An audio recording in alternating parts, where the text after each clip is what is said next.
Hello. Hello. जवान message कीजिए। Message देख के बताना है क्या कोई दिक्कत है। ठीक है। डिस्कशन में कोई दिक्कत? जवान को मेरा जवान नौकरी हो जाए तो पहला फोन शहंशाह के नाम। रामचंद्र यादव साहब हैं। गुलशन साहब हैं। मिथिलेश साहब हैं। क्या बात है मिथिलेश साहब। हम्म।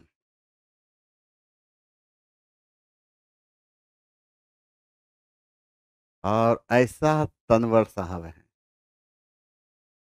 लगता है जिसी ने हम पहचान रहे हों। कैसे हैं आप? तेज बताना है कैसे हैं आप। ठीक है, शुरू हो जाए। नसीर बाबू।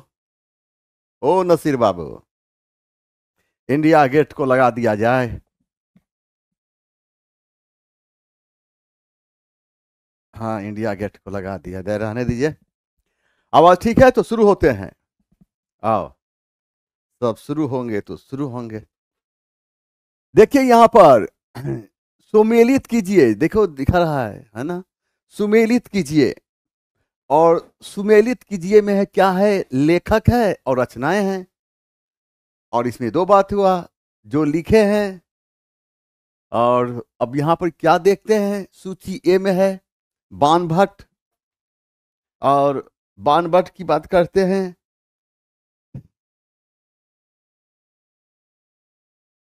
तो यहां देखिए बाण भट्ट। तो अब प्रश्न उभरता है, इसमें बाण भट्ट ने कौन सी पुस्तक की रचना की? तो बाण भट्ट ने हर चरित्र जैसी पुस्तक की रचना की। देख जवान, बिल्हन ने कौन सी पुस्तक की रचना की? बिल्हन ने विक्रमांक देव चरित्र। अतुल जी ने कौन सी पुस्तक की रचना की? मूषिक वंश। संध्याकर नंदी ने कौन सी पुस्तक की रचना की? रामचरित। तो फिर आप मिलाएंगे कि इसमें आंसर क्या होता है। इसमें आंसर देखना है, आंसर देखना है ए। ए का आंसर क्या हो जाता है? ए का आंसर 3 किसमें है? तो 3 इसमें है। फिर बिल्हन, बी का आंसर क्या हो जाता है? बी का 4 यही है। अतुल साहब 2। और संध्याकर नंदी, इसका क्या हो जाएगा? 1। ये सब मिलाने वाला काम हमें अच्छा नहीं लगता। पर सुनिए यहां पर देखो, बाण भट्ट की बात करते हैं। बाण भट्ट हर्ष का राज कवि था। बाण भट्ट हर्ष का राज कवि था। बाण भट्ट थानेश्वर का रहने वाला था। बाण भट्ट ने हर चरित्र एवं कादम्बरी जैसी पुस्तक की रचना करके इतिहास में अपना नाम स्वर्ण अक्षरों से दर्ज कराया था। आपसे प्रश्न पूछा जाएगा कि हर्ष का राजकवि बाण भट्ट कहाँ का रहने वाला था? तो बाण भट्ट थानेश्वर का रहने वाला था। कहाँ का? तो थानेश्वर का रहने वाला था। थानेश्वर कहाँ है? थानेश्वर वर्तमान समय में हरियाणा में स्थित है। कहाँ है? हरियाणा में स्थित है। पूछेगा कि बाण भट्ट की कौन सी रचना है? तो हर चरित्र। कौन सी? हर चरित्र एवं हर चरित्र एवं कादम्बरी, कादम्बरी जैसी पुस्तक की रचना बाण भट्ट ने किया था। यहां पर देखिए ऑप्शन में बिल्हन है। तो हम देखिए कल्याणी के पश्चिमी चालुक्य राजवंश के शासक, कल्याणी के पश्चिमी चालुक्य राजवंश के शासक विक्रमादित्य षष्ठ के दरबार में बिल्हन एवं विज्ञानेश्वर जैसे विद्वान रहते थे। बिल्हन ने विक्रमांक देव चरित्र जैसी पुस्तक की रचना की थी। तो वहीं विज्ञानेश्वर ने मिताक्षरा जैसी पुस्तक की रचना की थी। मिताक्षरा जैसी पुस्तक का संबंध हिंदू कानून से था। यहां पर देखते हैं संध्याकर नंदी की बात हो रही है। तो पाल काल में ही संध्याकर नंदी ने रामचरित्र जैसी पुस्तक की रचना की। आपसे प्रश्न पूछा जाएगा, कल्याणी के पश्चिमी चालुक्य राजवंश के शासक विक्रमादित्य षष्ठ के दरबार में कौन सा विद्वान रहते थे? विक्रमादित्य षष्ठ के दरबार में 2 विद्वान रहते थे। कौन कौन? बिल्हन एवं विज्ञानेश्वर। बिल्हन एवं विज्ञानेश्वर जैसे विद्वान रहते थे। बिल्हन ने कौन सी पुस्तक की रचना की? बिल्हन ने विक्रमांक देव चरित्र जैसी पुस्तक की रचना की थी। तो वहीं विज्ञानेश्वर ने मिताक्षरा जैसी पुस्तक की रचना की थी। और मिताक्षरा जैसी पुस्तक का संबंध हिंदू कानून से था। यहीं पर है कि संध्याकर नंदी पूछेगा, संध्याकर नंद संध्याकर नंदी जैसे विद्वान किस काल में हुए थे? तो पाल काल में हुए थे। किस काल में? पाल काल में। और पाल काल में ही संध्याकर नंदी ने रामचरित्र जैसी पुस्तक की रचना की। आगे बढ़ जाए, हम आ जाएं। यहां पर देखते हैं कि जब भी क्वेश्चन हम डिस्कस करते हैं, हर एक ऑप्शन पर हम अपनी बात रखते हैं और कोशिश करें हर एक ऑप्शन यानी ये हर एक डिस्कशन समाप्त होने के बाद आप अपना विचार भी प्रस्तुत करने का प्रयास करें, ठीक ना। हम आगे देखते हैं। आगे है मोहनजोदड़ो तथा हड़प्पा नगर। बिल्कुल ये होना चाहिए, क्वेश्चन ऐसे लिखा है मतलब छपना चाहिए, मोहनजोदड़ो तथा हड़प्पा नगर विलुप्त हो चुके हैं, ऐसे होने विलुप्त हो चुके हैं, ऐसे पढ़ना इसको। और आर में है वह खुदाई के दौरान प्रकट हुए हैं। खुदाई के दौरान प्रकट हुए हैं, यह बात सही है। और इन दोनों के बारे में हमें जानकारी खुदाई से मिलती है, इसलिए इसका आंसर ए करना है। क्या करना है? ए करना। ए को ही मानना है आंसर। मतलब है क्या? ए और आर दोनों सही है तथा आर ए की व्याख्या करता है। जहां तक मोहनजोदड़ो की बात हम करते हैं, मोहनजोदड़ो वर्तमान समय में पाकिस्तान के सिंध प्रांत के लड़काना जिले में सिंधु नदी के तट पर स्थित है। मोहनजोदड़ो के बाद की खोज 1922 ईस्वी में राखाल दास बनर्जे ने किया था। मोहनजोदड़ो का अर्थ होता है मृतकों का टीला। मोहनजोदड़ो को मृतकों का टीला इसलिए कहा गया क्योंकि मोहनजोदड़ो से मानव नरकंकाल के ढेर प्राप्त हुए हैं, इसलिए मोहनजोदड़ो को मृतकों का टीला कहा गया। मोहनजोदड़ो को हम सिंध के नकलिस्तान के नाम से भी जानते हैं। मोहनजोदड़ो को हम सिंध के नकलिस्तान या बाग या बगीचा के नाम से जानते हैं। मोहनजोदड़ो को हम सिंध के बाग या नकलिस्तान के नाम से इसलिए जानते हैं क्योंकि पहले मोहनजोदड़ो काफी हरा भरा जगह था, इसलिए मोहनजोदड़ो को सिंध का बाग या नकलिस्तान कहा गया। मोहनजोदड़ो की जब बात करते हैं, मोहनजोदड़ो के उत्खनन से अन्नागार प्राप्त हुआ है और इस प्रकार अनाज के रखे जाने वाले स्थान को अन्नागार कहा गया। इस अन्नागार को देखकर यह कहा जा सकता सिंधु सभ्यता काल में आपातकालीन स्थिति में राज्य की ओर से जनता को आर्थिक सहायता दी जाती थी और अन्नागार मोहनजोदड़ो की सबसे बड़ी इमारत मानी जाती है। मोहनजोदड़ो के उत्खनन से एक तालाब प्राप्त हुई है जिसे विद्वानों ने नाम दिया स्नानागार। इस स्नानागार को देखकर यह कहा जा सकता विभिन्न प्रकार के पावन या पवित्र अवसर पर लोग यहाँ स्नान करते होंगे। इस प्रकार अन्नागार के बाद स्नानागार मोहनजोदड़ो की दूसरी बड़ी इमारत मानी जाती है। मोहनजोदड़ो के उत्खनन से विशाल सभा भवन मिले हैं। ये विशाल सभा भवन 20 स्तंभों के सहारे खड़ा है। इस विशाल सभा भवन को देखकर यह कहा जा सकता है यहाँ पर विभिन्न प्रकार का मीटिंग या समारोह होता होगा। मोहनजोदड़ो के उत्खनन से कांसे की बनी हुई एक बैलगाड़ी सा खिलौना मिली है। मोहनजोदड़ो के उत्खनन से कांसे की बनी हुई बैलगाड़ी सा खिलौना को देखकर यह कहा जा सकता यानी मोहनजोदड़ो के उत्खनन से कांसे की बनी हुई एक नृत्यांगना मिली है। मोहनजोदड़ो के उत्खनन से कांसे की बनी हुई एक नृत्यांगना मिली है। इस नृत्यांगना को देखकर यह कहा जा सकता सिंधु सभ्यता काल के लोग मनोरंजन पर भी बल देते थे, तो यह भी कहा जा सकता मनोरंजन पर सबसे अधिक बल नृत्य एवं संगीत पर दिया जाता था। मोहनजोदड़ो के ही उत्खनन से सूती कपड़े के प्रमाण मिले हैं। इस सूती कपड़े को देखकर यह कहा जा सकता सिंधु सभ्यता काल में सूती वस्त्र एक व्यवसाय के रूप में प्रचलन में थी। मोहनजोदड़ो के ही उत्खनन से एक पशुपति महादेव की मूर्ति मिली है। इस पशुपति महादेव की मूर्ति के चारों ओर एक बाघ, एक हाथी, एक गेंडा, एक भैंसा का चित्र बना हुआ है तो आसन के नीचे 2 हिरण का चित्र बना हुआ है। इस पशुपति महादेव की मूर्ति को देखकर यह कहा जा सकता सिंधु सभ्यता काल के लोग भगवान शिव की पूजा करते थे।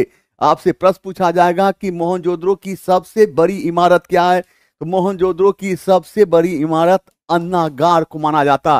पूछेगा मोहनजोदड़ो की दूसरी सबसे बड़ी इमारत क्या थी, तो स्नानागार। क्या थी?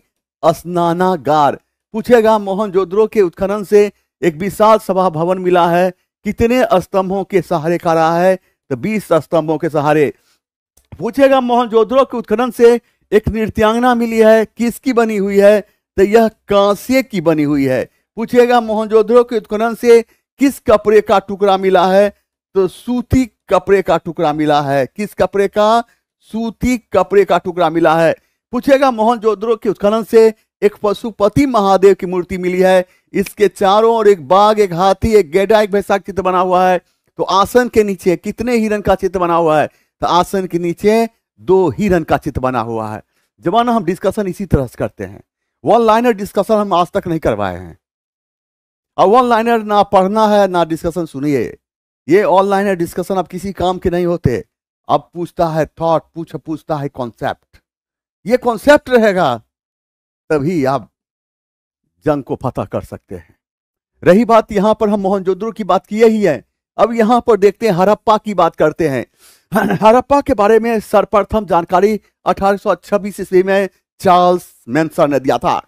हड़प्पा के बारे में सर्वप्रथम जानकारी 1826 ईस्वी में चार्ल्स मैनसन ने दिया था।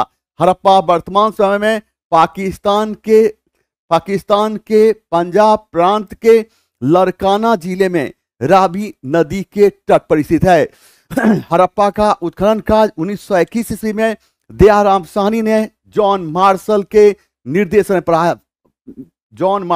निर्देशन में प्रारंभ किया था। हड़प्पा के उत्खनन से 2 टीले मिले हैं, पूर्वी टीले एवं पश्चिमी टीले।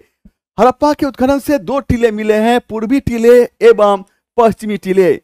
पूर्वी टीले को हम नगर टीला के नाम जानते हैं। पूर्वी टीले को नगर टीला के नाम से इसलिए जानते हैं क्योंकि पूर्व दिशा में लोगों की आबादी अधिक थी, इसलिए पूर्वी टीले को नगर टीला कहा गया।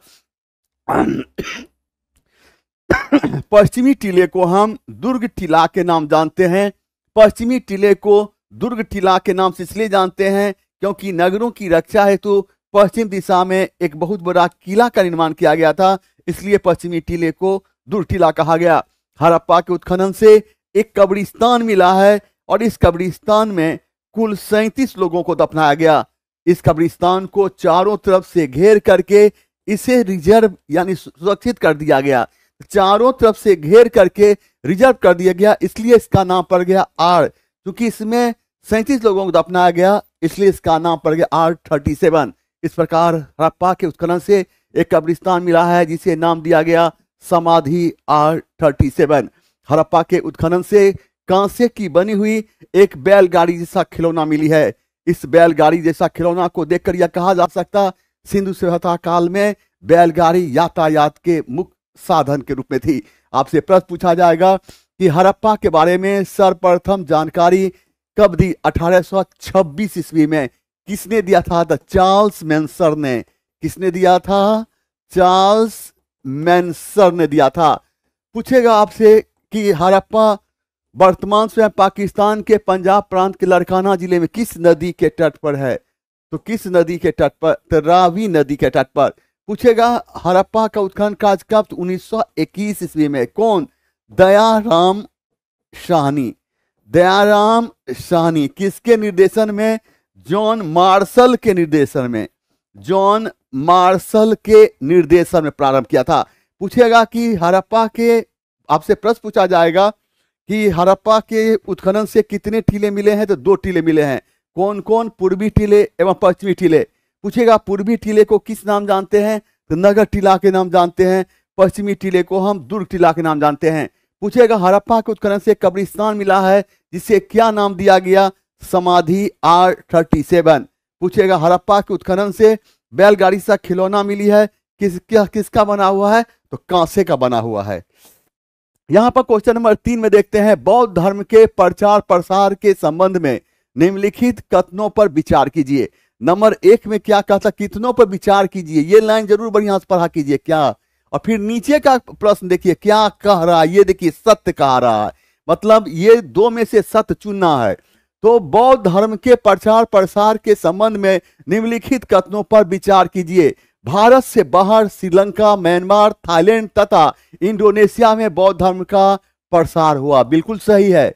इन क्षेत्रों में थेरवाद नामक बौद्ध धर्म का आरंभिक रूप कहीं अधिक प्रचलित था। बिल्कुल सही है, यानी 1 और 2 दोनों सही है, इसलिए इसका आंसर क्या हो जाएगा? सी हो जाएगा।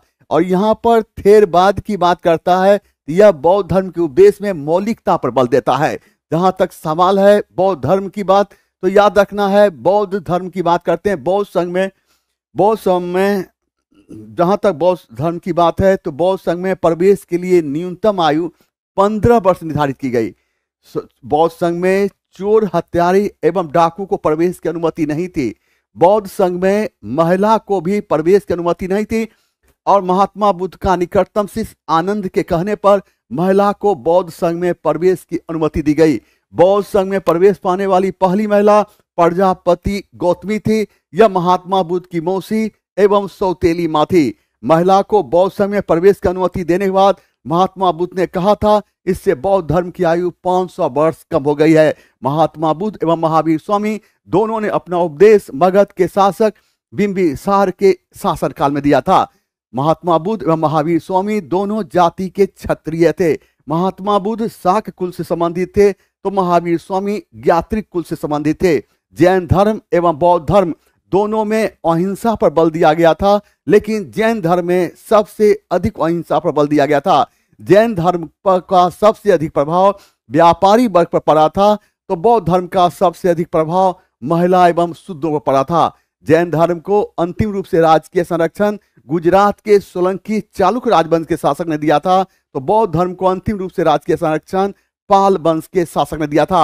आपसे प्रश्न पूछा जाएगा कि बौद्ध संघ में प्रवेश के लिए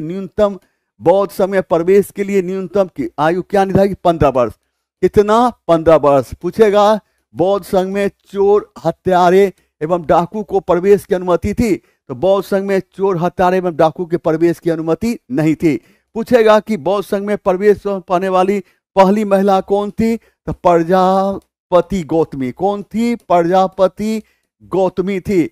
यानी कि पूछेगा कि महात्मा बुद्ध किसके कहने पर महिला को बौद्ध संघ में प्रवेश की अनुमति दिया था? तो आनंद के कहने पर। पूछेगा कि बौद्ध संघ में महिला को प्रवेश की अनुमति देने के बाद बुद्ध ने क्या कहा था? इससे बौद्ध धर्म की आयु 500 वर्ष कम हो गई है। पूछेगा महावीर स्वामी एवं महात्मा बुद्ध दोनों ने अपना उपदेश किसके समय में दिया? मगध के शासक बिंबिसार के शासन काल में दिया था। पूछेगा महात्मा बुद्ध और महावीर स्वामी दोनों क्या थे? जाति के क्षत्रिय थे। पूछेगा महात्मा बुद्ध किस कुल से संबंधित थे? तो महात्मा बुद्ध शाक्य कुल से संबंधित थे। तो महावीर स्वामी ज्ञात्रिक कुल से संबंधित थे। आपसे प्रश्न पूछा जाएगा जैन धर्म एवं बौद्ध धर्म दोनों में अहिंसा पर बल दिया गया था, तो सबसे अधिक अहिंसा पर बल किस में दिया गया था? तो सबसे अधिक अहिंसा पर बल जैन धर्म में दिया गया था। किसमें? जैन धर्म में किया गया था। पूछेगा जैन धर्म का सबसे अधिक प्रभाव किस पर पड़ा था? जैन धर्म का सबसे अधिक प्रभाव व्यापारी वर्ग पर पड़ा था। पूछेगा बौद्ध धर्म का सबसे अधिक प्रभाव महिला एवं शूद्रों पर पड़ा था। महिला एवं शूद्रों पर। पूछेगा जैन धर्म को अंतिम रूप से राजकीय संरक्षण कौन दिया था? तो गुजरात के सोलंकी चालुक्य राजवंश के शासक। गुजरात के सोलंकी चालुक्य राजवंश के शासक। पूछेगा कि बौद्ध धर्म को अंतिम रूप से राजकीय संरक्षण कौन दिया था? बौद्ध धर्म को अंतिम रूप से राजकीय संरक्षण दिया था कौन? पाल वंश के शासक ने। मेरे जवान में कौन कौन है? और सब ठीक है? आगे बढ़े हम। आ जाओ जवान, देखो यहां पर क्वेश्चन नंबर 4 आपके स्क्रीन पर है। निम्नलिखित कथनों पर विचार कीजिए। यहां पर क्या कहता है? ये तरह का प्रश्न याद रखना है कि एक आध दो क्वेश्चन ऐसे भी गलत हो जाता है, हम समझ ही नहीं पाए सत्य कह रहा है कि असत्य कह रहा है, या जैसे हो तो लास्ट वाला पर देख लेना है। तो इसमें क्या कह रहा है? निम्नलिखित कथनों पर विचार कीजिए। हर्षवर्धन के पूर्व शासकों की राजधानी थानेश्वर थी। बिल्कुल, हर्ष से पूर्व राजधानी कहां थी? थानेश्वर ही थी ना। लेकिन हर्ष के शासन काल में हर्ष अपनी बहन को प्रशासनिक कार्यों में सहयोग देने के लिए अपनी राजधानी थानेश्वर से बदलकर कन्नौज ले गया। इसका मतलब है कि हर्ष से पहले इसकी राजधानी कहां थी? थानेश्वर। अब देखो यानी यह बात सही है। हर्षवर्धन ने असम को जीतकर अपने साम्राज्य मिलाया, यह भी बात सही है। उसने दक्कन के सभी राज्यों को जीत लिया। गलत है, इसका सही आंसर हो जाएगा 1 और 2। 1 2 किस में है? डी में है, यानी डी सही है। याद रखना है, हर्ष को इतिहास में हम शिलादित्य के नाम से जानते हैं। हर्ष को इतिहास में हम शिलादित्य के नाम से भी जानते हैं। हर्ष ने सकलोत्तर पतनाथ, परम भट्टारक एवं परम सौगात की उपाधि धारण की थी। हर्ष का पहला सैनिक अभियान मालवा के शासक देवगुप्त के विरुद्ध हुआ था और रात के 12 बजे हर्ष विशाल सेना लेकर मालवा की धरती पर चला गया। कहा कि मालवा का शासक देवगुप्त, योद्धा बनता है तो सामना सामनी युद्ध करो, वरना मालवा की धरती पर इतनी लाशें गिर जाएंगी कि दुनिया के नक्शा से तुम्हारा राज खत्म हो जाएगा। और मालवा का शासक देवगुप्त डरते हुए हर्ष के सामने आया और हर्ष ने चलाया तलवार। तलवार का सम्मान करते हुए मालवा का शासक देवगुप्त का सर 2 फीट आगे गिरा। इस प्रकार खून से लटपट, तलवार से छूता हुआ खून, टप टप टप। हर्ष चीखते हुए कहा, बंगाल का शासक शशांक, अपने जिंदगी बचा कर रखना, हर्ष आ रहा है। यह सुनकर शशांक इतना घबरा गया, कहा जाता है उसका हार्ट अटैक हो गया और मर गया। इस प्रकार शशांक के मरने के बाद हर्ष उसके राज्य पर अपना अधिकार स्थापित किया था। हर्ष की बात करते हैं। हर्ष की ताकत को चैलेंज दे रहा था कामरूप के, असम के कामरूप शासक। हर्ष की ताकत को चैलेंज दे रहा था कामरूप के शासक भास्कर वर्मा। पहले असम को कामरूप के नाम जाना जाता था। हर्ष ने कहा, कामरूप के शासक भास्कर वर्मा अपने राज्य का खैरिया चाहता है तो अपना सर कटवा कर एक तस्वीर भेजवा दो। और कामरूप के शासक भास्कर वर्मा इतना घबरा गया कि रातों रात हर्ष के दरबार में एक राजदूत भेजा था जिसका नाम था हंसबेग। इस प्रकार कामरूप के शासक भास्कर वर्मा हर्ष की अधीनता को स्वीकार कर लिया था। हम देखते हैं कि हर्ष एवं पुलकेशिन द्वितीय के बीच नर्मदा नदी के तट पर जो युद्ध हुई थी, इस युद्ध में हर्ष को पराजय का सामना करना पड़ा था। इस युद्ध के विषय में हमें जानकारी ऐहोल अभिलेख से मिलती है। ऐहोल अभिलेख की रचना रवि कीर्ति नामक विद्वान ने किया था। इस अभिलेख का संबंध जैन धर्म से है। ऐहोल अभिलेख वर्तमान समय में कर्नाटक में स्थित है। आपसे प्रश्न पूछा जाएगा, भारत के किस राजा को शिलादित्य के नाम से जाना जाता है? तो भारत के किस राजा को शिलादित्य के नाम जाना जाता है? तो हर्ष को पूछेगा, हर्ष ने कौन सी उपाधि धारण की थी? हर्ष ने सकलोत्तर पतनाथ,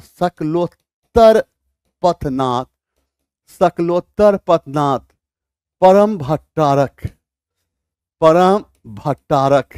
एवं परम सौगात की उपाधि धारण की थी। पूछेगा, हर्ष का पहला सैनिक अभियान कौन? तो हर्ष का पहला सैनिक अभियान मालवा के शासक देवगुप्त के विरुद्ध हुआ था। मालवा के शासक देवगुप्त के विरुद्ध हुआ था। पूछेगा, बंगाल के शासक शशांक के मरने के बाद हर्ष ने उसके राज्य पर अपना अधिकार स्थापित किया। पूछेगा, हर्ष एवं पुलकेशिन द्वितीय के बीच किस नदी के तट पर युद्ध हुई थी? तो नर्मदा नदी के तट पर। और इस युद्ध में हर्ष को पराजय का सामना करना पड़ा था। पूछेगा, इस युद्ध के विषय में हमें जानकारी किससे मिलती है? तो ऐहोल अभिलेख से मिलती है। पूछेगा, ऐहोल अभिलेख कहाँ है? ऐहोल अभिलेख कर्नाटक में है। पूछेगा, ऐहोल अभिलेख की रचना किस भाषा में? तो संस्कृत में की गई है। संस्कृत में कौन किया है? तो रवि कीर्ति नामक विद्वान ने किया। पूछेगा कि ऐहोल अभिलेख की जब बात करते हैं तो पूछेगा, यह अभिलेख कहाँ है? कर्नाटक में। अब यहाँ पर हम आगे की ओर देखते हैं। आगे है कि महमूद गजनबी तथा गोरी के संबंध में निम्नलिखित कथनों पर विचार कीजिए। यानी पूछ रहा है, यहाँ पर 3 कथन दिया हुआ है और यह कथन का संबंध है महमूद गजनबी और मोहम्मद गोरी से। और इसमें कह रहा है कि कौन सा कथन सत्य है, उसका चयन करें। आप आंसर खोजें तो हम देखते हैं।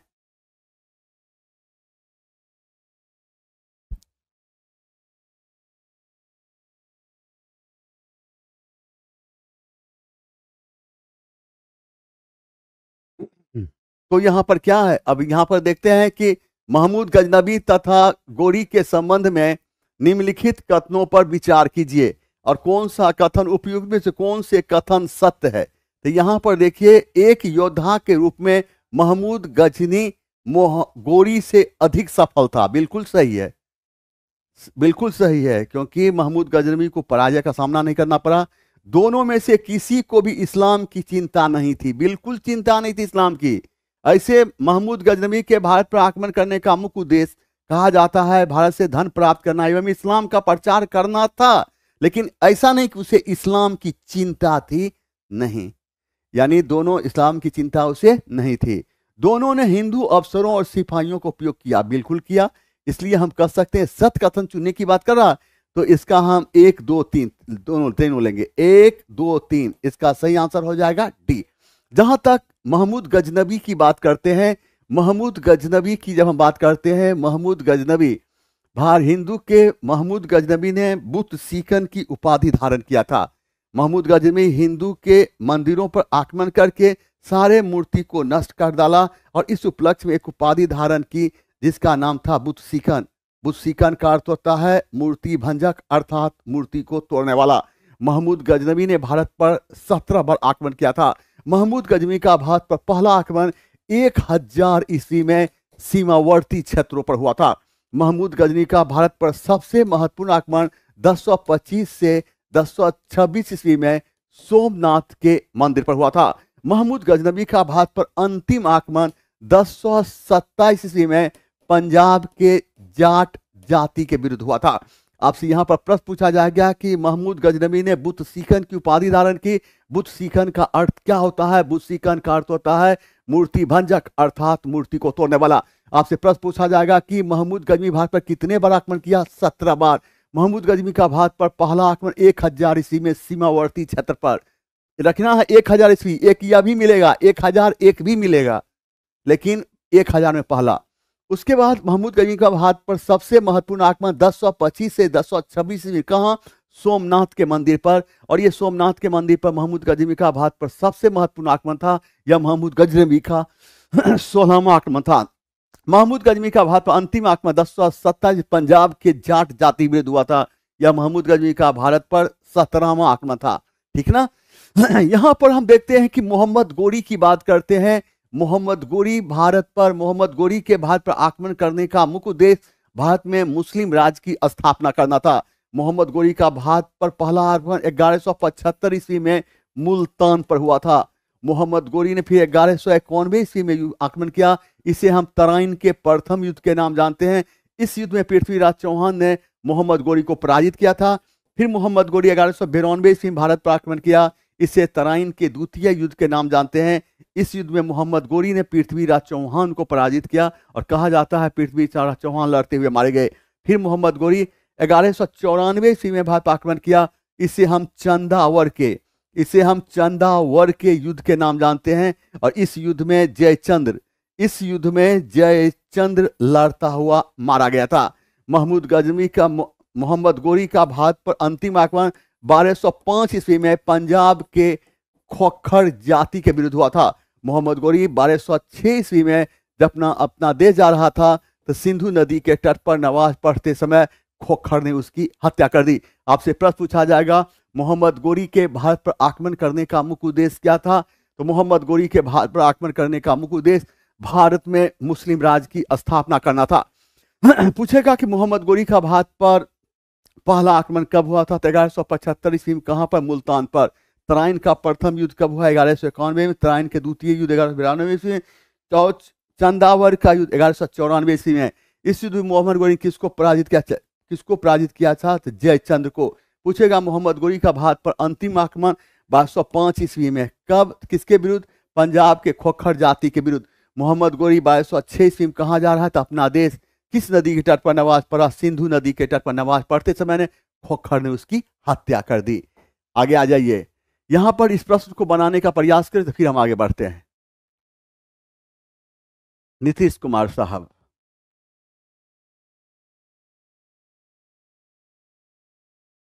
दिख रहा? देखिए यहां पर अलाउद्दीन खिलजी के संबंध में कौन सा कथन सत्य नहीं है? तो यहां पूछ रहा है सत्य नहीं है वह चुनना है। और यहां पर मतलब है कि ABCD दिया हुआ है, एक सत्य नहीं वह चुनिए। तो देखते हैं ए में क्या लिखा है। ए में है अलाउद्दीन ने अपने पिता जलालुद्दीन खिलजी को धोखे से मारकर गद्दी प्राप्त की। यही गलत है, यानी जाने यही गलत है। यहां पर देखिए बात यह है कि खिलजी राजवंश के शासक अलाउद्दीन खिलजी ने अपने चाचा एवं ससुर जलालुद्दीन फिरोज खिलजी की हत्या करके गद्दी पर बैठा था। चाचा एवं ससुर जलालुद्दीन फिरोज खिलजी की हत्या करके गद्दी बैठा था। वह सुल्तान बनने से पूर्व अवध का सूबेदार था। सही है। अलाउद्दीन के सेनापति मल्लिक काफूर को देवगिरी पर आक्रमण किया था। यह भी बिल्कुल सही है। अलाउद्दीन सरदारों को अपना स्वामी भक्त बना। यह भी बिल्कुल सही। एक ये सही नहीं है, क्योंकि अलाउद्दीन खिलजी की याद रखना है, खिलजी राजवंश के शासक अलाउद्दीन खिलजी ने अपने चाचा एवं ससुर जलालुद्दीन फिरोज खिलजी की हत्या करके गद्दी पर बैठा था। अलाउद्दीन खिलजी की जब हम बात करते हैं, अलाउद्दीन खिलजी की बात करते हैं, तो अलाउद्दीन खिलजी के समय के दक्षिण भारत के राज्यों में शामिल किया जा सकता है देवगिरी, तेलंगाना एवं होयसल जैसे राज्य।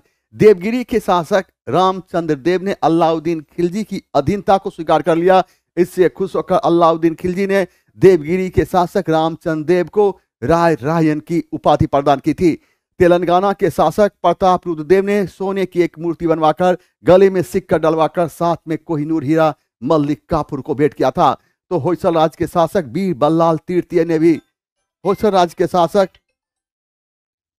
हाँ कौन सा बोल रहे हैं आप? हेलो हेलो, हाँ कौन बोल रहे हैं?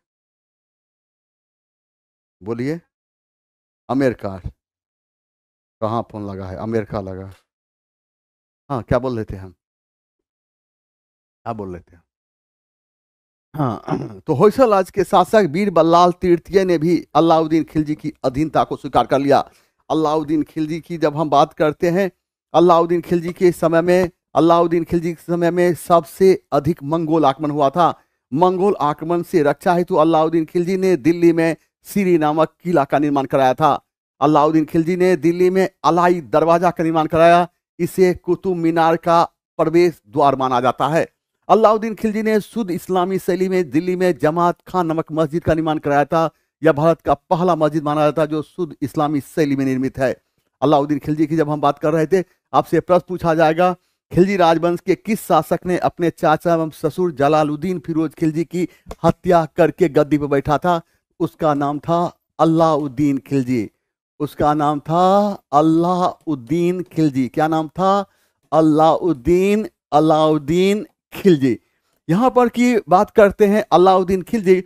पूछेगा आपसे कि अलाउद्दीन खिलजी के समय में दक्षिण भारत में मुख्यतः कितने राज थे? 3 राज थे। कौन कौन? नंबर 1 देवगिरी।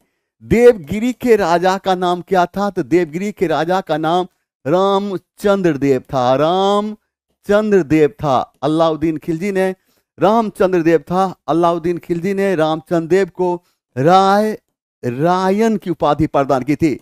तो फिर पूछेगा तेलंगाना के शासक वह कौन था जिसने सोने की मूर्ति बनवाकर साथ में कोहिनूर हीरा मल्लिक काफूर को भेंट किया था? उसका नाम क्या था? प्रताप रुद्र देव। पूछेगा होयसल राज्य का शासक कौन था जो अलाउद्दीन खिलजी की अधीनता को स्वीकार किया?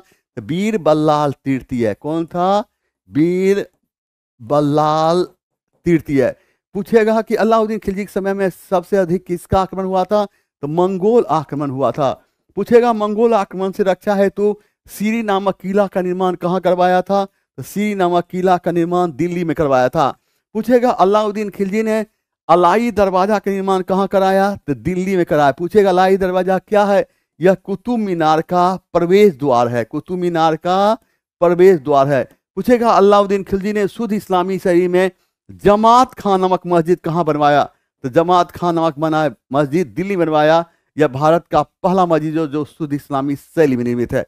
आगे बढ़ जाते हैं हम। आगे की जब हम बात करते हैं तो सल्तनत कालीन आर्थिक प्रशासन से जुड़ा, देखिए यही सब प्रश्न पूछेगा। हरकारा नामक अधिकारी का कार्य क्या था? देखो यहां पर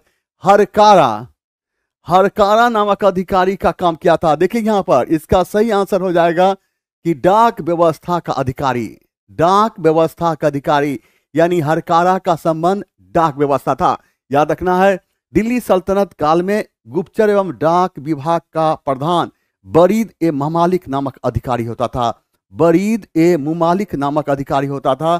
तो हम देखते क्या हैं कि उसे हम देखते क्या हैं कि अल्लाह देखते क्या हैं, दिल्ली सल्तनत काल में बरीद ए ममालिक, बरीद ए मुमालिक नामक अधिकारी का संबंध गुप्तचर एवं डाक विभाग से था। किससे? गुप्तचर एवं डाक विभाग से था। डाक विभाग के विषय में हमें जानकारी मिलती है इब्न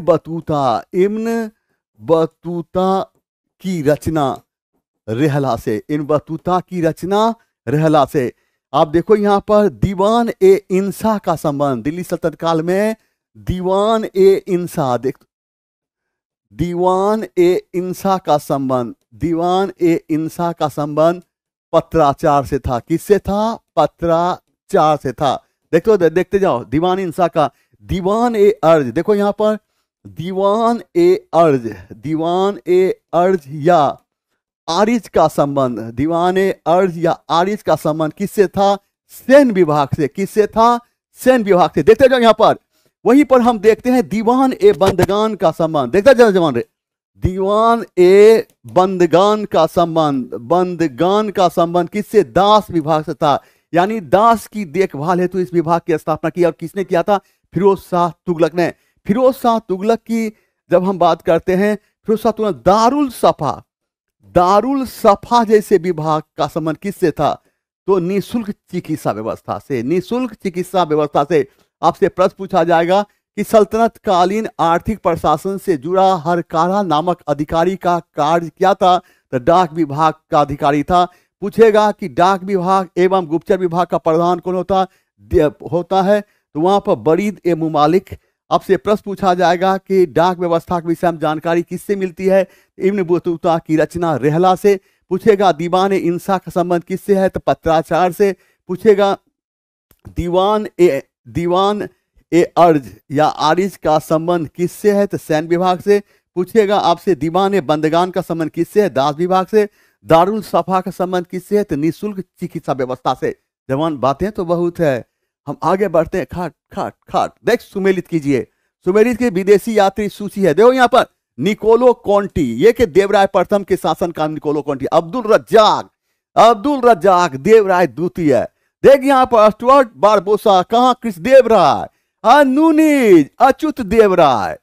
देख जवान रे मिला दिए हैं। कौन कौन मिल गया? टोटल मिल गया 1 2 3 4। किसमें है? 1 2 3 4 ए होगा। देख यहाँ पर निकोलो, यहाँ पर देवराय प्रथम की आप बात करते हैं तो संगम राजवंश के शासक देवराय प्रथम, संगम राजवंश के शासक देवराय प्रथम। आशीष बाबू आ जाइए, आइए, कम ऑन। हम आपके सामने में आशीष सर को ला रहे हैं, वो मेरे बारे में 2 शब्द बोलेंगे। आइए देखिए, जवान आपको खोज रहा है।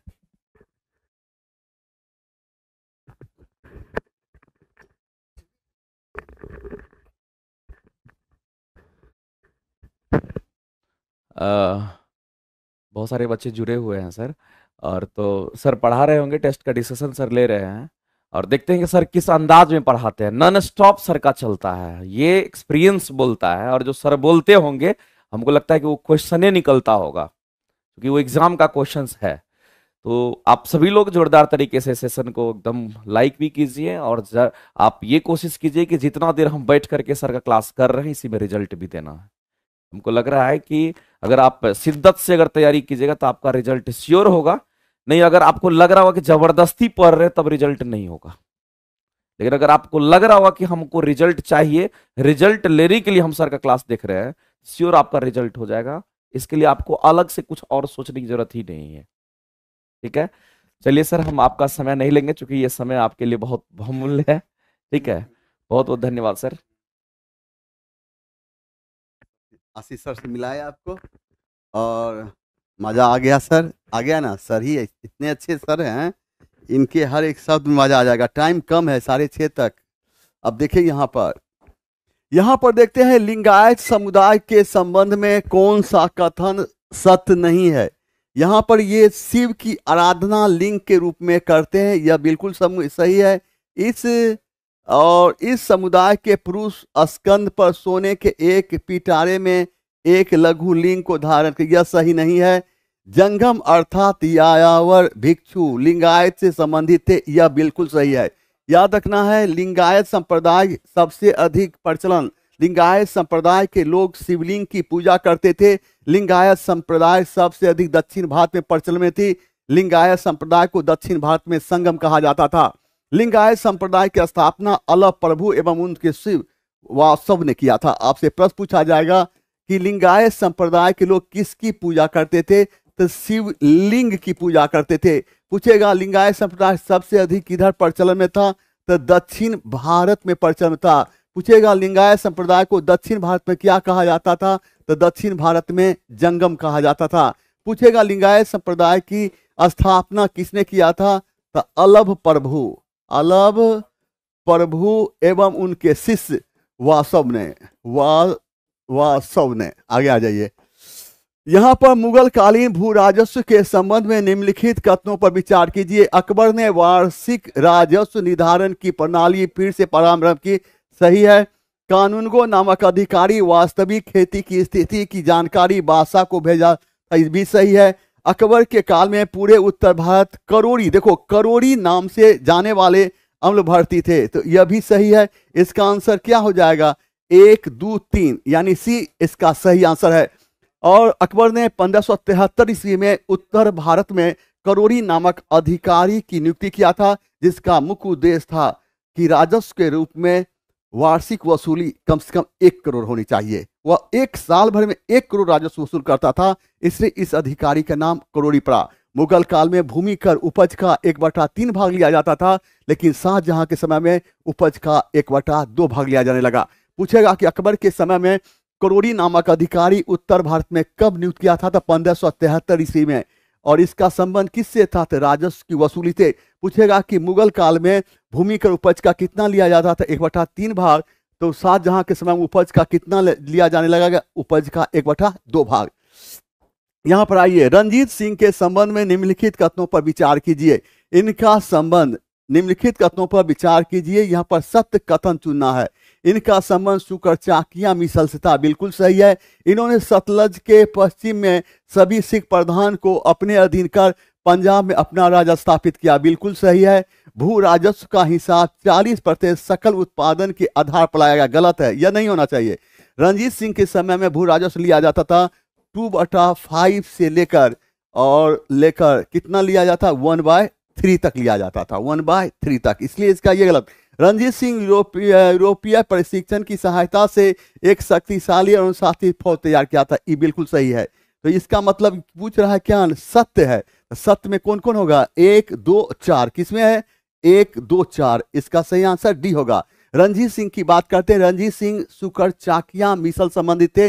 रंजीत सिंह की 2 राजधानियां थी, लाहौर एवं अमृतसर। लाहौर रंजीत सिंह की राजनीतिक राजधानी थी, तो अमृतसर रंजीत सिंह की धार्मिक राजधानी थी। अंग्रेज, हम देखते हैं कि रंजीत सिंह अफगानिस्तान के शाह शुजा से कोहिनूर हीरा प्राप्त किया था। रंजीत सिंह का उत्तराधिकारी खड़क सिंह था, तो रंजीत सिंह वंश का अंतिम शासक दिलीप सिंह था। आपसे प्रश्न पूछा जाएगा, रंजीत सिंह की कितनी राजधानियां थी, तो 2, कौन कौन, लाहौर एवं अमृतसर। पूछेगा लाहौर क्या है, रंजीत सिंह की राजनीतिक राजधानी, अमृतसर धार्मिक राजधानी। पूछेगा रंजीत सिंह के उत्तराधिकारी का क्या नाम था, तो खड़क सिंह था, खड़क सिंह। तो पूछेगा रंजीत सिंह वंश का अंतिम शासक कौन था, तो रंजीत सिंह वंश का अंतिम शासक दिलीप सिंह था। कौन था, दिलीप सिंह था। यहां पर आ जाइए। अब यहां पर देखिए, हम डलहौजी की विलय नीति के अंतर्गत निम्न कथनों पर विचार कीजिए। इस नीति के अनुसार यदि किसी सुरक्षा प्राप्त राज्य का, नीति विचार कीजिए और इसमें सत्य कथन चुनने के लिए बात कर रहा है। इस नीति के अनुसार यदि किसी सुरक्षा प्राप्त राज्य का शासक बिना किसी स्वाभाविक उत्तराधिकारी के मर जाए, तो उसका राज उसके दत्तक उत्तराधिकारी को सौंपने का प्रावधान था, बिल्कुल सही है। इसका सही आंसर हो जाएगा ए। लॉर्ड डलहौजी का शासनकाल राज हड़प नीति के लिए प्रसिद्ध रहा। लॉर्ड डलहौजी के समय में सर्वप्रथम 1848 ईस्वी में सतारा, 1853 ईस्वी में झांसी, 1854 ईस्वी में नागपुर जैसे राज्य को अंग्रेजी राज्य में मिलाया गया। लॉर्ड डलहौजी के समय में 1856 ईस्वी में अवध जैसे राज्य को कुशासन के आधार पर अंग्रेजी राज में मिलाया गया था। लॉर्ड डलहौजी के समय में 1853 ईस्वी में नागरिक सेवा में भर्ती हेतु सर्वप्रथम प्रतियोगिता परीक्षा प्रारंभ की गई। आपसे प्रश्न पूछा जाएगा कि लॉर्ड डलहौजी के समय में सर्वप्रथम किस राज्य को अंग्रेजी राज्य में मिलाया गया? तो सतारा। किस राज्य को? सतारा को कब? तो 1848 ईस्वी में। पूछेगा 1853 ईस्वी में किस राज्य को अंग्रेजी राज्य में मिलाया गया? तो किस राज्य को? झांसी को। पूछेगा लॉर्ड डलहौजी के समय में 1854 ईस्वी में किस राज्य को अंग्रेजी राज्य में मिलाया गया? तो नागपुर को। किसको? नागपुर को। लॉर्ड डलहौजी के समय में अवध जैसे राज्य को कुशासन के आधार पर कब मिलाया गया? तो 1856 ईस्वी में मिलाया गया। पूछेगा लॉर्ड डलहौजी के समय में नागरिक सेवा में भर्ती हेतु प्रतियोगिता परीक्षा कब प्रारंभ हुई? 1853 ईस्वी में। ठीक ना? हाँ, यहां पर देखिए सुमेलित कीजिए की बात है, या इसको मिलाने की। अब देखो बंगाल में द्वैत शासन का अंत कब हुआ था? बंगाल में द्वैत शासन का अंत कब हुआ था? 1772 ईस्वी में। वारेन हेस्टिंग्स ब्रिटिश प्रदेश का गवर्नर जनरल कब बना था? कब बना था? तो 1773 ईस्वी में। देखते हो जवान, सलवाई की संधि कब हुई? 1782 ईस्वी में। प्रथम अंग मराठा युद्ध प्रारंभ 1775 ईस्वी में। तो अब यहां पर हम मिलाइए पहले ए का 2 तल निकाल, ए का 2 हैया, उसके बाद बी का 1 हैया, सी का 4 यानी इसका आंसर सही हो, आंसर बी हो जाएगा। यहां पर देखिए रैयतवारी बंदोबस्त के संदर्भ में निम्नलिखित कथनों पर विचार कीजिए, और इसमें सत्य कथन चुनने की बात है। किसानों द्वारा लगान सीधे सरकार को दिया जाता था, बिल्कुल सही है। सरकार रैयत को पट्टे देती थी, बिल्कुल सही है। कर लगाने की पूर्व भूमि का सर्वेक्षण और मूल्य निर्धारित किया जाता है, बिल्कुल सही है। इसका आंसर क्या हो जाए? 1, 2, 3। किसमें है 1, 2, 3? देखिए 1, 2, 3 सी में है। हम आप यहाँ सर्वप्रथम प्रश्न यहाँ ये पूछा जाता है, रैयतवारी प्रथा यानी रैयतवारी परंपरा सर्वप्रथम 1792 ईस्वी में मद्रास में प्रारंभ किया गया। मद्रास में कहां से? वारामहल जिले से। और कौन किया था? Thomas Munro. कौन किया था? Thomas Munro. बाद में यह व्यवस्था जो है बाद में मद्रास के अलावा मुंबई एवं असम के कुछ भागों में लागू किया गया। और ये रैयतवारी जो है भारत के कुछ भूमि के मतलब 51% भाग पर यह प्रथा लागू किया गया था। 51% पर यह लागू किया गया। इसके तहत जमीन का मालिक रैयत को माना गया। आ जाइए यहां पर 15 में निम्न कथनों पर विचार कीजिए। अकाली आंदोलन वर्ष 1921 में शुरू हुआ था, इसका हुआ था, बिल्कुल ही सही है। अकाली आंदोलन के परिणाम स्वरूप वर्ष 1922 में गुरुद्वारा अधिनियम किया गया था, इसको यह भी सही है। अकाली आंदोलन की शुरुआत से पूर्व अमृतसर में खालसा कॉलेज शुरू किया गया था, बिल्कुल सही। इसका सही होगा 1, 2, 3। 1, 2, 3 इसका सही आंसर होगा। अकाली आंदोलन के प्रारंभ करने का मुख्य उद्देश्य था गुरुद्वारा में सुधार करना, इसलिए अकाली आंदोलन को गुरुद्वारा सुधार आंदोलन के नाम जानते हैं। आपसे प्रश्न पूछा जाएगा कि अकाली आंदोलन के प्रारंभ करने का मुख्य श्रेय क्या था, उद्देश्य क्या था? तो गुरुद्वारा में, किसमें? गुरुद्वारा में सुधार करना, इसलिए अकाली आंदोलन को गुरुद्वारा सुधार अधिनियम या आंदोलन के नाम से भी जानते हैं। यहां पर 16 में 1857 के विद्रोह के नेताओं के बारे में निम्न कथन पर विचार कीजिए। टाटिया टोपे नाना साहब का विश्वसनीय सेवक थे, बिल्कुल सही है। बरेली में खान बहादुर खान ने अंग्रेजों के विद्रोह का नेतृत्व, बिल्कुल सही है। इसका सही आंसर क्या होगा? 1 और 2। 1857 के विद्रोह की जब हम बात करते हैं तो 1857 के जब हम विद्रोह की बात कर रहे हैं तो 1857 के विद्रोह में लखनऊ में विद्रोह का नेतृत्व अवध के बेगम हजरत महल ने की थी। अवध के बेगम हजरत महल ने की थी। तो झांसी में विद्रोह का नेतृत्व झांसी की रानी लक्ष्मीबाई ने की थी। कानपुर में विद्रोह का नेतृत्व नाना साहब ने किया था। तो बरेली में विद्रोह का नेतृत्व खान बहादुर खान ने किया था। तो रुहेल खान एवं फैजाबाद में विद्रोह का नेतृत्व मौलवी अहमद उल्लाह ने किया था। तो बनारस एवं इलाहाबाद में विद्रोह का नेतृत्व लियाकत अली ने किया था। आपसे प्रश्न पूछा जाएगा कि 1857 के विद्रोह से समय लखनऊ में विद्रोह का नेतृत्व कौन था? बेगम हजरत महल। किसने किया था? बेगम हजरत महल। पूछे लखनऊ में विद्रोह का नेतृत्व बेगम हजरत महल। झांसी में विद्रोह का नेतृत्व लक्ष्मीबाई। कौन? लक्ष्मीबाई। पूछेगा कि यहां पर कानपुर में विद्रोह का नेतृत्व कौन कौन? नाना साहब। कौन? नाना साहब। और पटना में विद्रोह का नेतृत्व कौन? मोहम्मद पीर अली। कौन? मोहम्मद पीर अली। पूछेगा बिहार में विद्रोह का नेतृत्व जगदीशपुर आरा। कौन? बाबू वीर कुंवर सिंह। कौन? बाबू वीर कुंवर सिंह।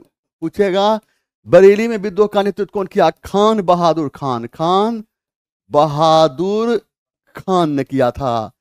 आ जाइए यहां पर देखिए 17 में निम्न में से किसका संबंध उग्र राष्ट्रवादी विचारधारा से था? इसका सही आंसर हो जाएगा कौन? कि बी और ए। इसलिए इसका सही आंसर होगा ए और बी दोनों, डी हो जाएगा। ये विष्णु शास्त्री चपलूंकर कौन थे? ये जो थे बाल गंगाधर तिलक के साथ मिलकर मराठा एवं केसरी जैसी पत्रिका का प्रकाशन किया था। केसरी का प्रकाशन मराठा भाषा में किया गया था, तो वहीं मराठा का प्रकाशन इंग्लिश में किया गया था, याद रखना है। अश्विनी कुमार ये दत्त बंगाल के क्रांतिकारी थे। 1905 ईस्वी में स्वदेशी बांधव समिति का गठन किया था। आपसे प्रश्न पूछेगा कि अश्विनी कुमार कहाँ के महान क्रांतिकारी थे? तो बंगाल के। और इन्होंने 1905 के स्वदेशी आंदोलन समय बढ़ चढ़ कर हिस्सा लिया था। पूछेगा कि अश्विनी कुमार ने स्वदेशी बांधव समिति की स्थापना कब किया था? तो 6 अगस्त 1905 को। मेरे जब हम डिटेल्स कराते हैं, समय कम पड़ जा रहा है। यहां पर देखो 18 में अल हिलाल नामक समाचार पत्र का संपादन किसने किया था? तो इसका कौन किया था? अबुल कलाम आजाद ने किया था। और अबुल कलाम आजाद ने ही इंडिया विंस फ्रीडम जैसी पुस्तक की रचना की थी। आपसे प्रश्न पूछा जाएगा अबुल कलाम आजाद की रचना किया है तो इंडिया विंस फ्रीडम। आपसे यह प्रश्न पूछा जाएगा कि हसरत मोहनी कौन है? यह भारत की पहला नेता जिसने पूर्ण स्वतंत्रता को अपना लक्ष्य बनाया था। पूर्ण स्वतंत्रता को अपना लक्ष्य बनाने वाला भारत का पहला नेता कौन? हसरत मोहनी। यहाँ पर सर सैयद अहमद खां की बात करते हैं। इनके बारे में याद रखिएगा 1857 के विद्रोह के समय में कंपनी के न्यायिक सेवा में कार्य होते हुए इन्होंने अंग्रेजों का साथ दिया था। इतना ही नहीं, भारतीय राष्ट्रीय आंदोलन के समय इन्होंने कहा था कि मुसलमानों को कि आंदोलन से अपने आप को दूरी बनाकर रखो और अंग्रेजों का साथ दो। आ जाओ यहाँ पर है 19 में खिलाफत आंदोलन के संदर्भ में निम्न कथनों पर विचार कीजिए। प्रथम विश्व युद्ध की समाप्ति के पश्चात तुर्की के साथ हुए व्यवहार के विरोध में अली बंधुओं मोहम्मद अली और शौकत अली और अन्य दूसरे लोगों ने खिलाफत आंदोलन प्रारंभ किया। बिल्कुल सही है। आगे चलकर यह आंदोलन राष्ट्रवादी आंदोलन का एक अंग बन गया। बिल्कुल सही है। इस आंदोलन को कांग्रेसी नेताओं का समर्थन नहीं मिला। यह गलत है। मिला कैसे नहीं था? तो यहाँ क्या सत्य कथन कर रहा है। 1 और 2 सही होगा। कौन होगा? 1 और 2। खिलाफत आंदोलन का समय माना जाता है 1919 से 1922 ईस्वी। भारत में खिलाफत आंदोलन के 2 प्रमुख नेता थे, मौलाना मोहम्मद अली एवं मौलाना शौकत अली। इन्हें हम अली बंधु के नाम से भी जानते हैं। महात्मा गांधी जैसे नेता ने खिलाफत आंदोलन को अपना समर्थन प्रदान करके इसे हिंदू मुस्लिम एकता के एक अच्छे अवसर के रूप में देखा था। पूछेगा खिलाफत आंदोलन का समय क्या माना जाता है? 1919 से लेकर 1922 ईस्वी। पूछेगा भारत में खिलाफत आंदोलन के 2 प्रमुख नेता थे, मौलाना मोहम्मद अली एवं मौलाना शौकत अली। इन्हें किस नाम जानते हैं? इन्हें हम अली बंधु के नाम जानते हैं। पूछेगा कि खिलाफत आंदोलन को हिंदू मुस्लिम एकता के रूप में किसने देखा था? तो महात्मा गांधी ने। किसने देखा था? महात्मा गांधी ने देखा था। यहां पर है वर्ष 1929 के लाहौर कांग्रेस अधिवेशन के संबंध में कौन से कथन सत्य है? तो यहां पर इस अधिवेशन की अध्यक्षता जवाहरलाल नेहरू ने की थी। इस अधिवेशन में कांग्रेस ने पूर्ण स्वराज को अपना लक्ष्य बनाया था। सही है।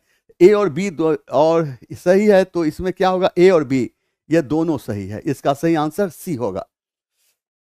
यहां पर है कि इसमें निम्नलिखित में से किन क्षेत्रों को मिलाकर वर्ष 1947 में पाकिस्तान का एक पृथक राज्य के रूप में गठन हुआ था? इसका सही आंसर होगा ए भी सही है, बी और सी। इसका सही आंसर होगा डी। पाकिस्तान शब्द का हम बात करते हैं। पाकिस्तान शब्द का सर्वप्रथम प्रयोग कैम्ब्रिज विश्वविद्यालय के छात्र चौधरी रहमत अली ने किया था। 1940 के लाहौर अधिवेशन में मोहम्मद अली जिन्ना ने सर्वप्रथम पाकिस्तान की मांग प्रस्तुत की। 1940 के कराची अधिवेशन में मुस्लिम लीग ने पहली बार नारा दिया था विभाजन करो और जाओ। और 16 अगस्त 1946 ईस्वी को पाकिस्तान की प्राप्ति के लिए मुस्लिम लीग ने प्रत्यक्ष कार्यवाही दिवस के रूप में मनाया था। आपसे प्रश्न पूछा जाएगा कि पाकिस्तान शब्द का प्रयोग सर्वप्रथम कौन किया था? कैम्ब्रिज विश्वविद्यालय छात्र चौधरी रहमत अली, चौधरी रहमत अली ने किया था। पूछेगा 1940 के लाहौर अधिवेशन की अध्यक्षता कौन किया था? तो मोहम्मद अली जिन्ना। और इसमें सर्वप्रथम क्या किया था? सर्वप्रथम इन्होंने इसी अधिवेशन में पाकिस्तान की मांग प्रस्तुत की। पूछेगा कराची अधिवेशन कब हुआ? तो 1943 ईस्वी में। इसमें मुस्लिम लीग ने क्या नारा दिया था? विभाजन करो और जाओ। पूछेगा मुस्लिम लीग प्रत्यक्ष कार्यवाही दिवस कब मनाया?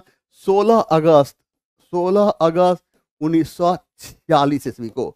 आ जाइए यहाँ पर 22वें भारत के विभाजन के विकल्प के रूप में गांधी जी ने माउंटबेटन को सुझाया था कि वे जिन्ना को सरकार बनाने के लिए आमंत्रित करें। बिल्कुल सही है। महात्मा गांधी की बात करते हैं तो ब्रिटिश प्रधानमंत्री क्लीमेंट एटली ने इस बात की घोषणा की थी जून 1948 से पहले भारत को आज़ाद कर दिया जाएगा। इन्हीं बातों को ध्यान में रखते हुए लॉर्ड माउंटबेटन भारत का वायसराय बनकर भारत आया और 3 जून 1947 ईस्वी को उसने जो योजना प्रस्तुत की, इसे हम लॉर्ड माउंटबेटन योजना के नाम जानते हैं। इसे 3 जून योजना के नाम से जानते हैं। और इस योजना के तहत ही भारत को आज़ादी मिली एवं पाकिस्तान नामक नए देश का निर्माण हुआ था।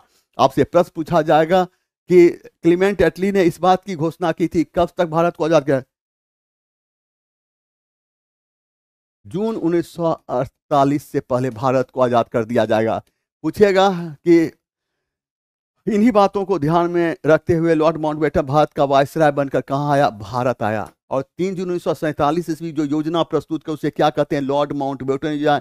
इसे हम 3 जून योजना के नाम जानते हैं। इस योजना के तहत ही भारत को आज़ादी मिली एवं पाकिस्तान नामक नए देश का निर्माण हुआ था। यहाँ पर देखते हैं 23 में इनमें से सत्य कथन की पहचान करें। पादरी वर्ग प्रथम स्टेट में आते ही बिल्कुल सही है। कुलीन वर्ग द्वितीय स्टेट में आते ये भी सही है। तृतीय स्टेट में बड़े व्यवसायी, व्यापारी, अदालती कर्मचारी, वकील, किसान और कारीगर, नौकर आदि बिल्कुल सही है। यानी उस समय फ्रांस के समाज 3 वर्ग में बटे थे, यानी 3 स्टेट में बटे थे। तो फ्रांस के समाज 18वीं शताब्दी में 3 भाग में बटे थे। प्रथम भाग में पादरी वर्ग प्रथम स्टेट में आते थे। तो द्वितीय स्टेट में कौन आता था? कुलीन वर्ग आते थे। तृतीय स्टेट में कौन आते थे? बड़े व्यवसायी, व्यापारी, अदालती कर्मचारी, वकील, किसान, कारीगर, नौकर आदि। यहां पर देखिए, यहां पर 24वें है। लेनिन ने अपनी अप्रैल थीसिस द्वारा जो मांगे रखी थी उसमें निम्न में से कौन शामिल नहीं थी? युद्ध समाप्त किया जाए, यह शामिल था है। उद्योग को मजदूरों के हवाले किया जाए, ये नहीं शामिल था। जमीन किसानों के हवाले किया जाए, ये सही। और बैंकों का राष्ट्रीयकरण किया जाए, यह सही। और इसे सामूहिक तौर पर, ये 3 मांगों को सामूहिक तौर पर अप्रैल थीसिस कहा गया। और अप्रैल थीसिस यह बात प्रकाश में कब आई? तो 4 जुलाई 1917। आपसे प्रश्न पूछा जाएगा किसने अप्रैल थीसिस सिद्धांत दिया था? तो लेनिन। कब दिया था? 4 जुलाई 1917। इसमें कितने सिद्धांत थे? 3 बात की गई। कौन कौन? युद्ध जल्दी समाप्त कर दिया जाए, दूसरा जमीन किसानों के हवाले किया जाए, तीसरा बैंकों का राष्ट्रीयकरण किया जाए। यहां पर लाल आतंक किस घटना की प्रक्रिया थी? इसका सही बात है लेनिन की हत्या के प्रयास। जहां तक सवाल है 1917 ईस्वी में रूस की धरती पर जो क्रांति हुई, इसे हम रूसी क्रांति के नाम जानते हैं। रूसी क्रांति को हम बोल्शेविक क्रांति के नाम से भी जानते हैं। रूस के शासक को जार कहा जाता था। 1917 की रूसी क्रांति रूस के शासक जार निकोलस द्वितीय के शासनकाल में हुई थी। रूसी क्रांति के नायक लेनिन था। तो आधुनिक रूस का निर्माता स्टालिन को माना गया। आपसे प्रश्न पूछा जाएगा कि रूसी क्रांति को किस नाम जानते हैं? बोल्शेविक क्रांति के नाम से। रूस के शासक को क्या कहा जाता था? जार कहा जाता था। पूछेगा 1917 का रूसी क्रांति कब हुई थी? रूस के शासक जार निकोलस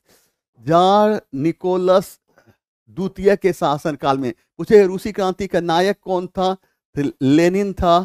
तो आधुनिक रूस का निर्माता कौन था? तो स्टालिन था। कौन था? स्टालिन। यहां पर है कि हिटलर ने जर्मन युवाओं के लिए खेल कूद की सिफारिशें क्यों की थी? इसलिए किया था वह युवाओं में हिंसा और आक्रामकता की भावना पैदा करते थे। नहीं, इसका सही आंसर हो जाएगा सी। और याद रखना है कि हिटलर का पूरा नाम एडोल्फ हिटलर था। इसे 1933 ईस्वी में जर्मनी का चांसलर बनाया गया था, जो अपने पद पर 1945 तक रहा। हिटलर अपनी बातों को लोगों तक पहुंचाने के लिए अपनी आत्मकथा और मीन कैंप के नाम से लिखा था, जिसका अर्थ होता है मेरा संघर्ष। हिटलर की जब बात करते हैं, हिटलर ने जर्मनी की धरती पर नाजी पार्टी का गठन किया। इसने नारा दिया था, एक राष्ट्र एक नेता।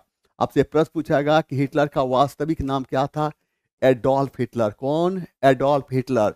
पूछेगा हिटलर को जर्मनी का चांसलर कब बनाया गया? तो 1933 ईस्वी में। अपने पद पर कब तक रहा था? 1945 तक।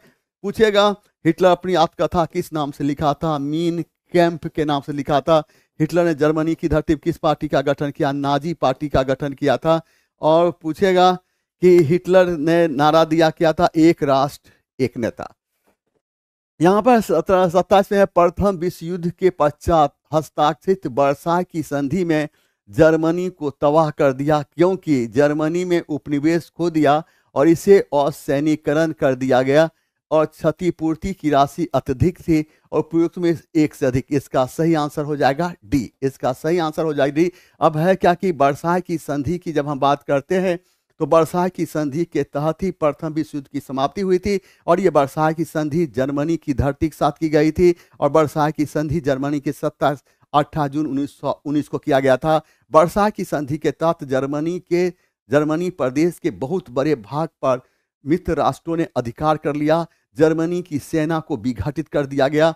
जर्मनी पर यह शर्त रखा गया वह किसी पर आक्रमण नहीं करेगा और ना ही किसी प्रदेश को जीतने या उस पर अधिकार करने का प्रयास करेगा। इतना ही नहीं, जर्मनी पर बहुत बृहद पैमाने पर क्षतिपूर्ति लाद दिया गया और जिसके कारण जर्मनी की कमर टूट गई। इसलिए कहा जाता है कि प्रथम विश्व युद्ध की समाप्ति वर्साय की संधि के द्वारा तो हुई, लेकिन वर्साय की संधि में ही द्वितीय विश्व युद्ध के बीच छिपे हुए थे।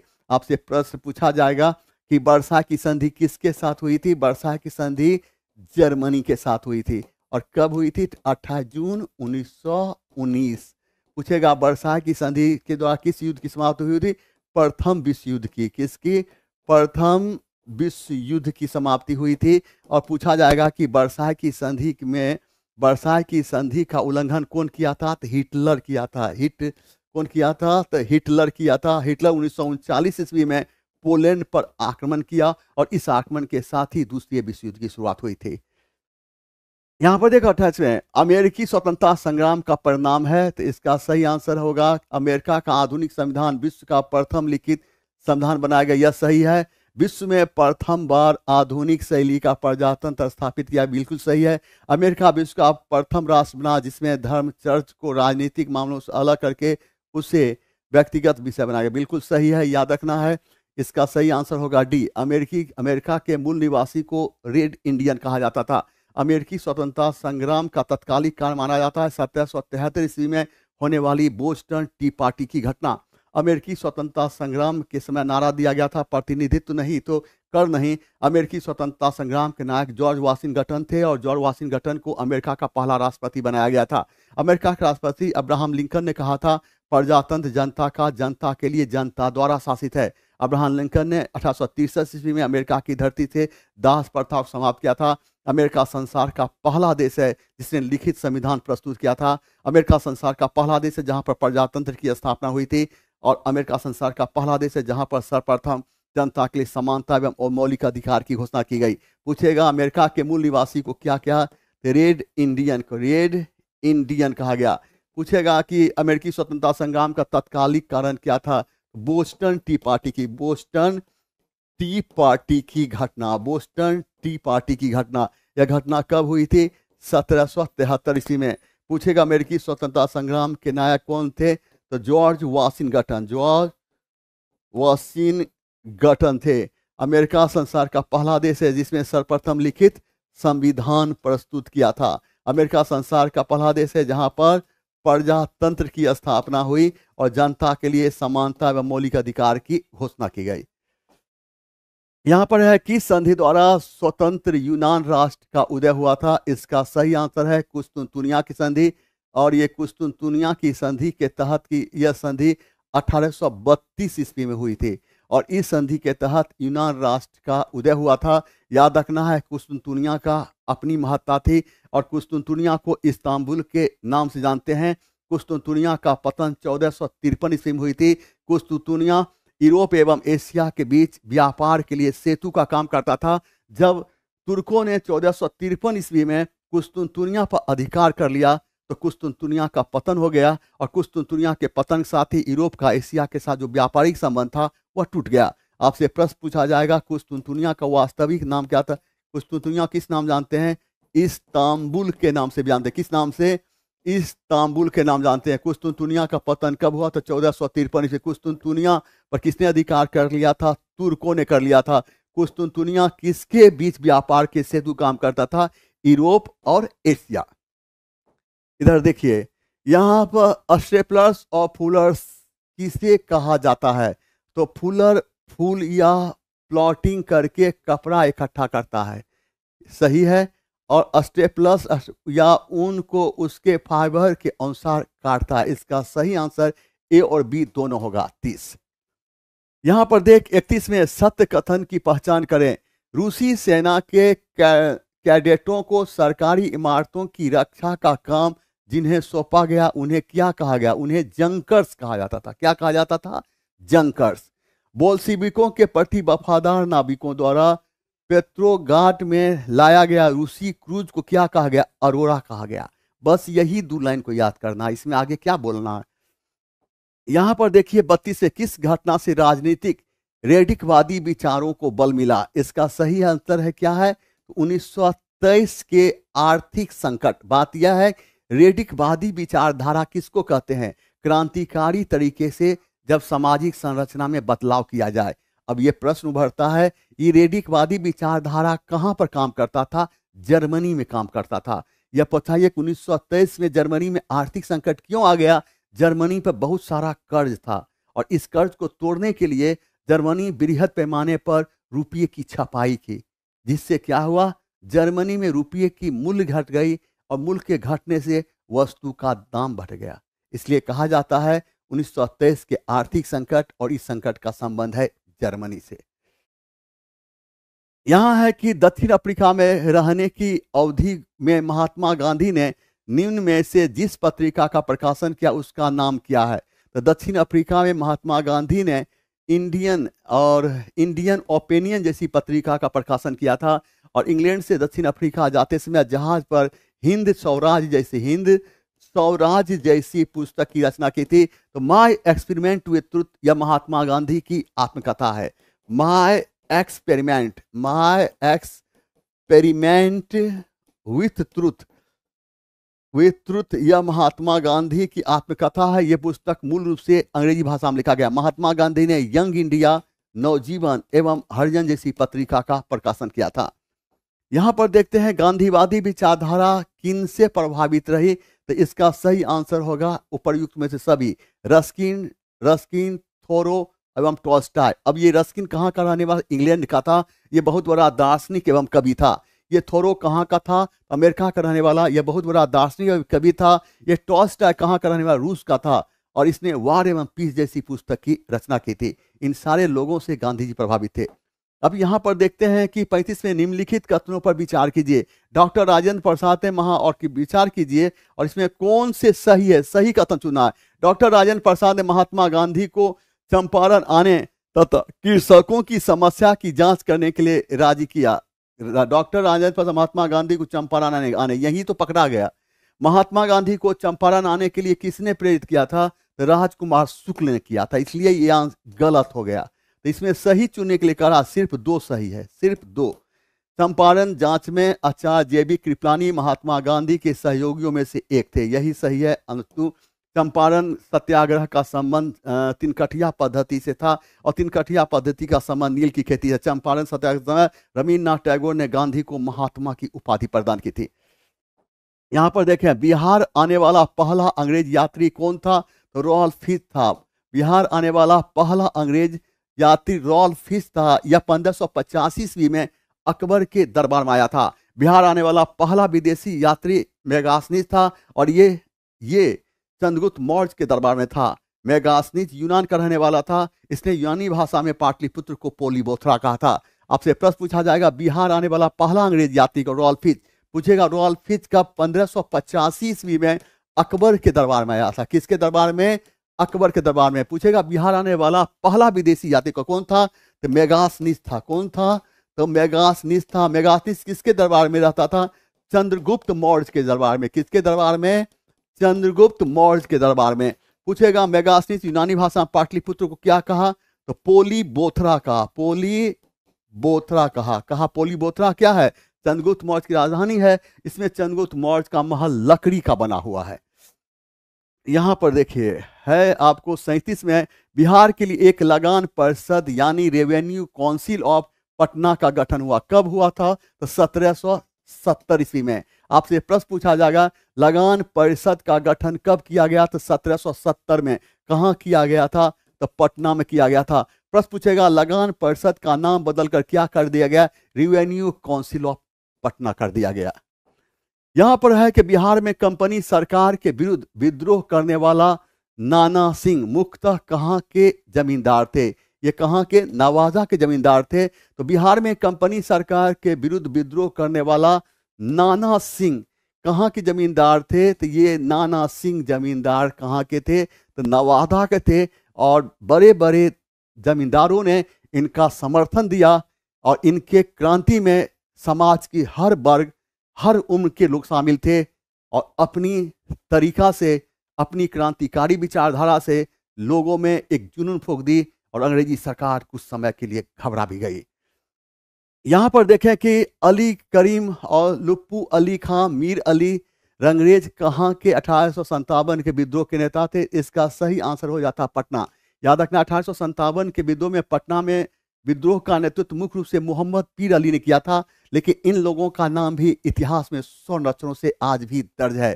पटना में मुख्य रूप से विद्रोह का नेतृत्व मोहम्मद पीर अली ने किया था। तो बिहार में विद्रोह के नेतृत्व का श्रेय बाबू वीर कुंवर सिंह को जाता है। यह जगदीशपुर आरा के रहने वाले थे। बिहार के विद्रोह को दबाने के श्रेय अंग्रेज विंसेंट टेलर एवं अय्यर को जाता है। पूछेगा कि बिहार पटना में विद्रोह का नेतृत्व कौन किया था? तो मोहम्मद पीर अली। कौन? मोहम्मद पीर अली ने किया था। ऐसे पूछेगा पटना में तब मोहम्मद पीर, बिहार में तो बाबू वीर कुंवर सिंह। कौन? बाबू वीर कुंवर सिंह। पूछेगा बाबू वीर कुंवर सिंह कहाँ? तो आरा जगदीशपुर के। आरा जगदीशपुर के। पूछेगा और बिहार में विद्रोह को दबाने के श्रेय किसको जाता? अंग्रेज विंसेंट टेलर। अंग्रेज विंसेंट टेलर एवं अय्यर को जाता है। यहां पर 40वें कुंवर सिंह ने अपने अंतिम समय में किस अंग्रेज कैप्टन के साथ युद्ध किया था? तो इसका सही आंसर है लीग्रैंड के साथ। और लीग्रैंड के साथ युद्ध किया और इस युद्ध में लीग्रैंड को पराजित भी किया। लेकिन बाबू वीर कुंवर सिंह बुरी तरह से घायल हो गए थे और घायल हो गए थे। ये जो खून उनके शरीर से टपक रहे थे, यह खून बिहार की धरती के लिए नहीं पूरे भारत की धरती के लिए इतिहास लिख रहे थे। आज का सफर यहीं तक रहेगा। मेरे पास थोड़ा समय कम पड़ जाता है, 1.5 घंटा से ज़्यादा समय हमें चाहिए क्योंकि इतिहास है, कम से कम 2 घंटा चाहिए। खैर जो मिला उसी में काम चल गया, लेकिन कोशिश करेंगे कुछ समय और बढ़ जाए और हमारी और आपकी मुलाकात बस यहीं तक रहेगी। सहनशाह आपको कहता है जय हिंद, शब्बा खैर।